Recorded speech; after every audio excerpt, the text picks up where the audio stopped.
Korea जिला के खंडगवा इलाका में वित्त मंत्री ओपी चौधरी और स्वास्थ्य मंत्री श्याम बिहारी जायसवाल नुक्कड़ सभा करीन हवे जनसंपर्क और कहीन हवे कि ये दारी भारतीय जनता पार्टी के पक्ष में वोट बहुत ज़्यादा डाली, ये बात के अपील करें।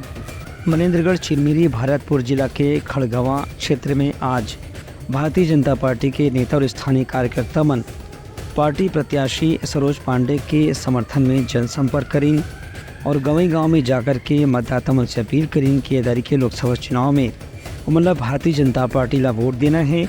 खबर की प्रधानमंत्री नरेंद्र मोदी के नेतृत्व में केंद्र में गांव फिर एनडीए की सरकार के गठन होना है। ये जनसंपर्क में प्रदेश के स्वास्थ्य मंत्री श्याम बिहारी जायसवाल और वित्त मंत्री ओपी चौधरी मुख्य रूप से ग्रामीण क्षेत्र में जाके मतदाता मन से बातचीत करीन। ये मौका में इन दोनों नेता मन के कहना रही से कि कांग्रेस के 5 साल के कार्यकाल में जो भ्रष्टाचार हो है ओकर से मुक्ति दिलाए बर ही प्रदेश के मतदाता मन एदारी भारतीय जनता पार्टी ला सरकार बनाए के मौका देन है। ऐसे केंद्र में यदि गांव फिर भारतीय जनता पार्टी की सरकार बनी तो देश में भ्रष्टाचार के खिलाफ एक बड़ी लड़ाई की शुरुआत हुई। ब्यूरो रिपोर्ट उटलंघा न्यूज़।